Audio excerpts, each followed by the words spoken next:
Bonjour et bienvenue dans cette nouvelle vidéo que je tourne à 5 heures du matin après en avoir tourné plein, donc je suis peut-être un peu fatigué, mais c'est pas grave, on y va quand même. Où je vais vous parler en fait d'une annonce qui a eu lieu il n'y a pas très longtemps, faite par l'Union des éditeurs de jeux, la WEJ, au sujet du Pion d'Or. C'est une récompense que vont pouvoir obtenir certains éditeurs ayant vendu un certain nombre de boîtes de jeux, ce qu'on retrouve un peu comme dans l'industrie du disque. Je ferai souvent un parallèle d'ailleurs avec ça, le fameux disque d'or. Donc voilà, c'est une petite récompense, un petit logo que les éditeurs pourront appliquer sur leur boîte. Je vais reprendre mes petites notes au cas où. Donc voilà, c'est quelque chose qui a été fait pour donner de la visibilité au secteur. C'est-à-dire que c'est vrai qu'actuellement, on ne sait pas trop. On sait qu'il y a des jeux qui ont des succès, mais on ne sait pas exactement évaluer ce que ça représente en nombre de boîtes. On sait que Double, ça marche bien, les Aventuriers du Rail aussi, etc. Splendor, etc. Mais exactement, pour des gens qui sont pas autant informés que nous, qui n'ont pas l'habitude de se renseigner ou qui découvrent un peu le monde du jeu ou qui traînent juste dans les boutiques, qui achètent mais sans plus, bah, je pense voilà, ça sera un indicateur de dire bah, voilà, ce jeu-là, si là par exemple le pion, alors je sais plus hein, les valeurs, mais je crois que ça démarre à 100 000 boîtes vendues, je crois, si je dis pas de bêtises, pion d'argent ou bronze, je sais plus, ça démarre à bronze, argent, etc. Et au fur et à mesure du nombre de boîtes vendues, ben, ça va pouvoir, pion d'or, pion de diamant, je crois, après, etc. Euh, donc ça, je trouve que c'est une bonne chose. Donc ça a été fait, donc c'est pour faire connaître l'industrie du jeu de société. C'est vrai que pour communiquer, c'est encore compliqué auprès de grands médias. Euh, on voit hein, souvent qu'on partage hein, dans la communauté des ludistes ou sur ailleurs sur le net, on partage souvent des articles qui sortent dans la presse ou des passages dans les journaux télé, etc. Le jeu est de manière générale assez peu traité. Alors, il commence à être un peu plus souvent traité de manière un peu plus correcte, mais on trouve quand même des choses, voilà, on sent que c'est pas encore ça. Alors il y a quand même hein, des passages, je pense, souvent, c'est le côté financier qui intéresse les journalistes. Donc, on voit KS, on voit ce genre de réflexion en fait qui est faite, où on pense à Asmodée par exemple. Donc ça, c'est des sujets qui parfois sont traités, mais donc vraiment sur le mode économie, donc dans des pastilles un peu plus BFM TV, business, des trucs comme ça, ou Challenge, ou dans les magazines comme ça. Mais moins presse généraliste, les journalistes ne savent pas exactement comment aborder le sujet. Donc là, je me dis, ça peut être un angle super intéressant, bah, de dire voilà, les éditeurs vont pouvoir communiquer sur bah, voilà, tel jeu a obtenu le pion d'or, le pion de diamant, donc il a vendu tant de boîtes, et ça évitera de ressortir le poncif que toutes les X secondes un Monopoly est vendu, quoi, qu'on nous sort depuis 30 ans. Je sais pas si c'est vrai, je sais pas s'il y a des vrais chiffres là-dessus, mais en tout cas, c'est la fameuse phrase qui est reprise de journaliste en journaliste. Donc là, déjà, voilà, je pense que c'est un bon petit point. Euh, le fait que ce soit aussi dans euh, un cadre officiel et certifié, c'est-à-dire que c'est pas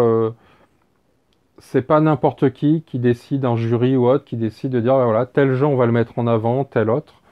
Là voilà, je crois que alors, je me rappelle plus exactement, je crois que c'est une instance privée, c'est-à-dire en dehors, je crois du WESH qui gère ça, mais voilà, c'est un truc de cadré quoi. On peut pas choisir, c'est vraiment le jeu. Donc je crois que c'est les éditeurs, ils vont fournir en fait leur leur production, voilà, leur facture de production, dire voilà, bah, on a produit tant de boîtes et on va aussi, alors ça va être, c'est pas des chiffres qu'on aura accès, hein, ça c'est un bureau, ça sera anonyme, enfin ça sera anonymisé, c'est-à-dire que personne n'y aura accès, mais voilà, ça va se baser là-dessus et sur du déclaratif. Dire ben voilà, j'ai produit 250 000 boîtes et j'en ai vendu 200 000 par exemple actuellement, donc voilà. Donc hop, petit pion.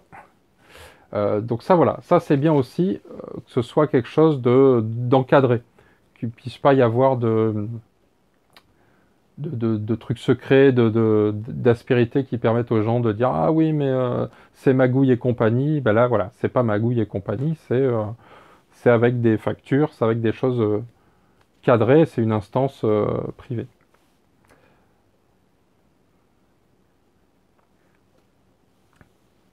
dans ce que proposait aussi la Wedge, c'était de dire que ça va offrir aussi une actualité aux jeux à succès, de pouvoir les mettre en avant, de pouvoir en faire, ben voilà, dire hop, mon jeu, ça y est, il vient d'avoir le pion de diamant, etc. Je pense que ça va être intéressant dans les premiers mois aussi de voir qui va obtenir cette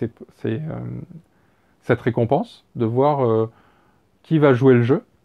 Euh, Parce que c'est ça aussi, ça veut pas, c'est déclaratif, donc ça veut dire je crois que c'est payant même pour pouvoir poser sa candidature pour obtenir le prix.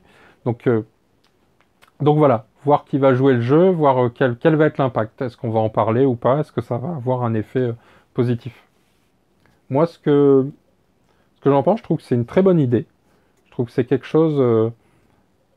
Alors que ça débute, c'est forcément pas parfait, il y a encore des choses à faire, mais je pense que ça fait partie des bonnes idées pour communiquer, pour sortir de notre bulle à nous, qui est moi ce que j'appelle toujours le nombril, c'est-à-dire c'est les joueurs, les éditeurs, les passionnés, où on est un peu entre nous finalement, on est un peu en vase clos et c'est difficile en fait de sortir de ça, d'arriver à toucher d'autres personnes. Je parle pas de nouveaux joueurs, hein, c'est vraiment, parce que là on a les festivals, on a plein de choses qui développent ça.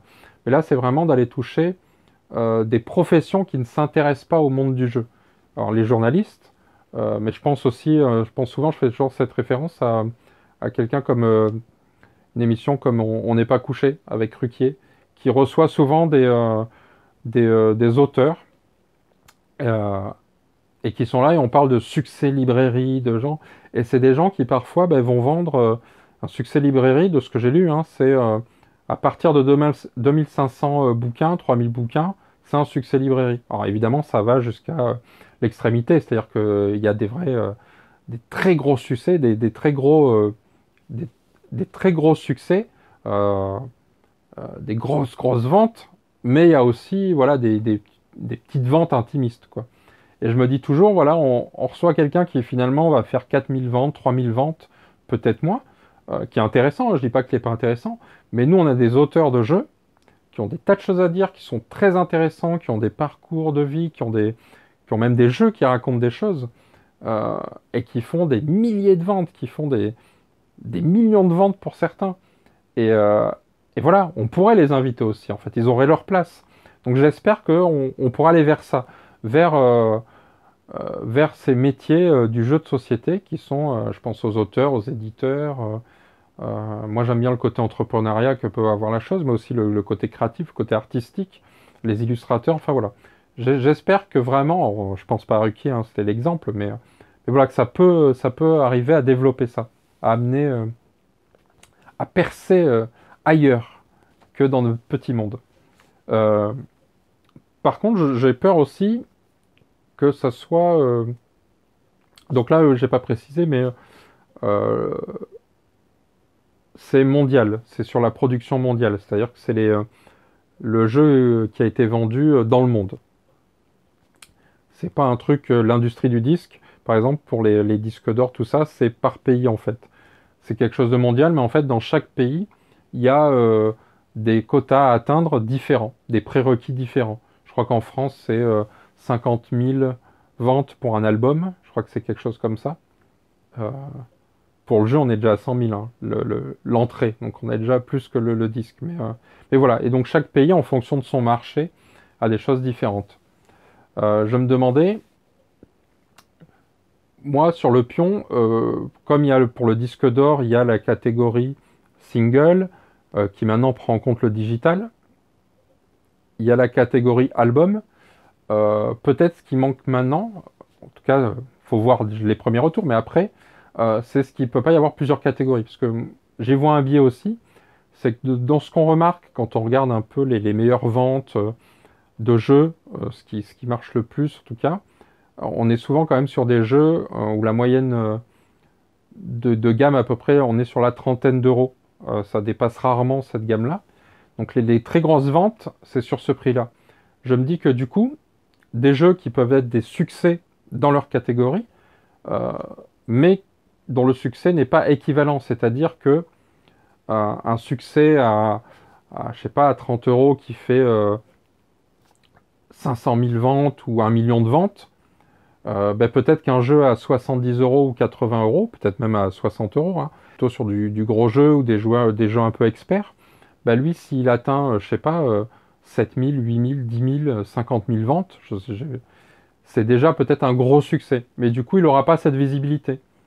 Euh, j'ai peur que ce pion focalise sur une gamme de jeux ou sur un style de jeu qu'on propose et mette un peu dans l'ombre les autres.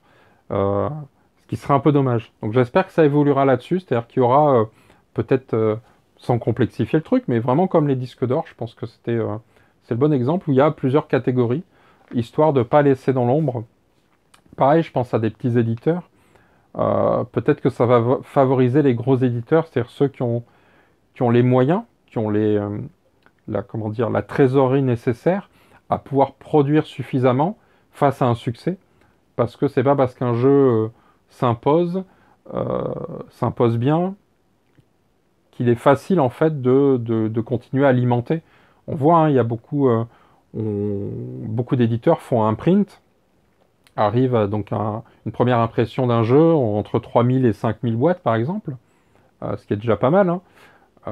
Font un print, le jeu fonctionne, sauf que s'il fonctionne très bien, les boîtes vont être vendues assez rapidement, sauf que l'éditeur, lui, ne touche l'argent de ses ventes que bien après.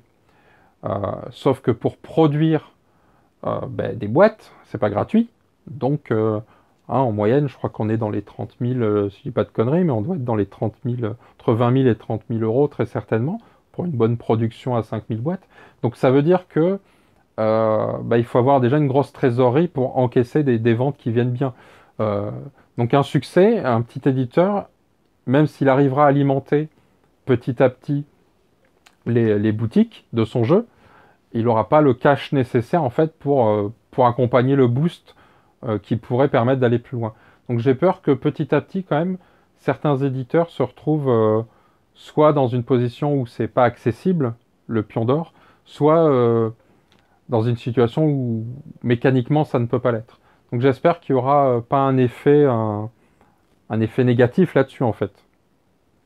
Euh, mais bon, dans tous les cas, ça peut tirer que tout le monde vers le haut. C'est-à-dire que mettre l'accent, la visibilité sur des très bonnes ventes, ça profite aussi à tout le secteur. Donc voilà, c'est un petit point moi un petit point noir que j'ai, mais qui n'est pas négatif tant que ça, quoi.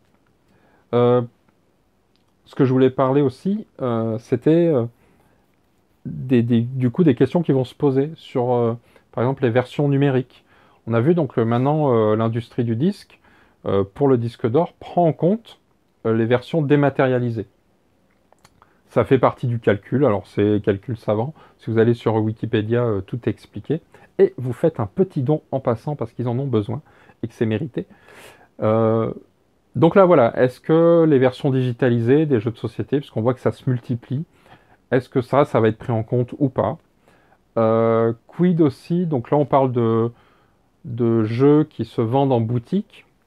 Quid des jeux Kickstarter?